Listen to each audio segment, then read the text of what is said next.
Welcome back to The Explainer. Today, we're hitting day 13 of our Express.js deep dive, and we are focusing entirely on hands-on practice with the data layer. We're going to explore the architecture you absolutely need to scale your applications, and then we're going to pit the two biggest database tools out there right now, Prisma and Drizzle, head-to-head to see which one you should actually be using in 2026.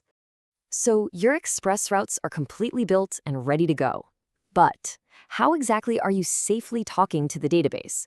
Let's tackle this, because honestly, the boundary where your business logic ends and your data begins is hands down the most crucial part of your entire application. If you just start hard-coding database queries right inside your Express routes, well, things are going to get real messy real fast. You need structure. Here's our game plan for today's Explainer. We'll outline the Express repository layer, pit Prisma and Drizzle against each other, and then get right into the weeds of mapping tables, running migrations, writing CRUD queries, and finally, making that big choice on which ORM is right for your project. All right, part 1, the Express repository layer. Before looking at specific tools, we really need to look at the request flow of a modern, scalable backend. It's essentially a 4-step system. First up, your routes. These stay incredibly thin, literally just mapping URLs to functions.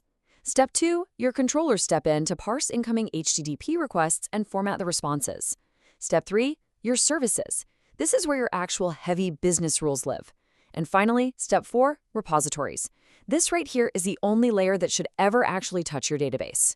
What this really means is that by using a repository pattern, you're totally abstracting away the underlying database itself. Your service layer, it doesn't care if you're running Postgres, MySQL, or MongoDB. It just asks the repo for the data. Because of this brilliant setup, you could theoretically swap out your entire database or your ORM down the line without having to rewrite a single line of your core application logic. Pretty powerful, right? Moving on to part 2, Prisma versus Drizzle. Now that we know exactly where our queries live, let's introduce the two absolute heavyweights dominating the repository layer right now. Think of Prisma as your automatic transmission. It's mature, it's highly abstracted, and it handles all the heavy lifting so you don't have to sweat the underlying mechanics. Drizzle? Well, Drizzle is your manual transmission. It's lean, strictly code first, and gives you incredibly precise, granular control over your SQL engine. Both are going to get you to the finish line, for sure, but the driving experience is totally different. Just look at the sheer size difference here. Prisma 7 recently pushed a massive update where they completely ripped out their Rust engine under the hood, which drastically cut their footprint down to about 1.6 megabytes. That's a huge win for them. But then you look at Drizzle, sitting pretty at a tiny 57 kilobytes, no contest. This gives Drizzle a massive, distinct advantage if you're deploying to serverless edge environments, like Vercel functions or Cloudflare workers, where those near-instant cold starts are absolutely make or break. Part 3, mapping your database tables. Let's get into our first hands-on duel and see how these tools actually map out your data. Prisma relies on its own custom domain-specific language. You define your models in a dedicated .prisma file, which honestly is beautifully clean to read. Drizzle, keeping with its minimalist 5, skips the custom languages entirely. It keeps absolutely everything in plain, standard TypeScript files, mapping things out with standard objects. This really highlights the core friction developers face day to day. Since Prisma uses that custom language, you're literally forced to run a Prisma generate command in your terminal every single time you tweak a field. Forget to do it, boom, your IDE starts throwing errors. Drizzle's approach, on the other hand, just feels way more natural if you already think in TypeScript, because you get instant type inference the very second you hit save. All right, part 4, running database migrations. So, your tables are mapped out, now you've got to actually push those structural changes to your live database. This is where we see a huge philosophical divide. Prisma Migrate essentially trades transparency for pure team convenience. You run a command, it auto-generates the SQL, timestamps it, applies it, done. DrizzleKit, though, it generates numbered SQL files and forces you to manually review that raw SQL before you apply a single thing. It makes you look under the hood. But listen, you absolutely must keep this in mind if you take Drizzle's manual route. With great power comes, well, the need for strict review.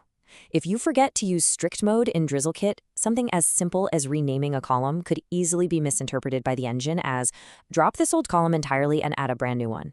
That is a fast track to permanent, catastrophic data loss in production, so always use strict mode.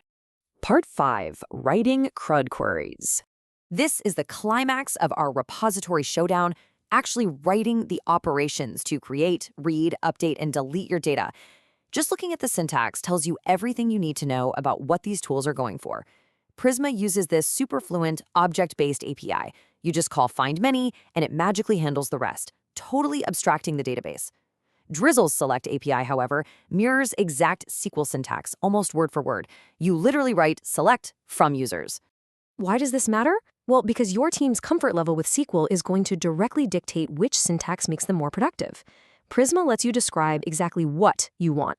That is a total game changer for teams coming from front-end backgrounds who don't want to get bogged down thinking about database joins. Drizzle, conversely, controls exactly how that data is fetched. That makes it perfect for back-end purists who need to optimize complex joins or debug slow queries by looking right at the raw code. Which brings us to part 6, choosing the right ORM. So mapping, migrations, syntax, we've looked at it all. How do you actually make the call for your specific Express project? Well, Prisma remains the undisputed champion of developer experience. You should definitely go with Prisma if you want rich visual tooling like Prisma Studio, straight out of the box. It's incredible for team onboarding. If your team has a front-end or a Rails background and you want automated migrations without needing a dedicated database expert on staff, Prisma is the safest, most comfortable bet for rapid development. On the flip side, you want Drizzle if you're building an ultra-high-performance API. It's the lean, mean challenger that truly rewards developers who want to stay close to the metal. If your Express app is deploying to edge environments and you're chasing cold starts well under 500 milliseconds, Drizzle's tiny 57 kilobyte footprint makes it the absolute clear winner. Plus, you get that absolute visibility into your SQL queries. I'm going to leave you with this provocative thought as you go build out your repository layers today. Look closely at your team. Look at your deployment setup. Do you want your ORM to safely abstract the database? Or do you want your ORM to completely unleash it? Think about it and pick the engine that truly drives your architecture forward. Thanks for hanging out with us for this explainer, and we'll catch you in the next one.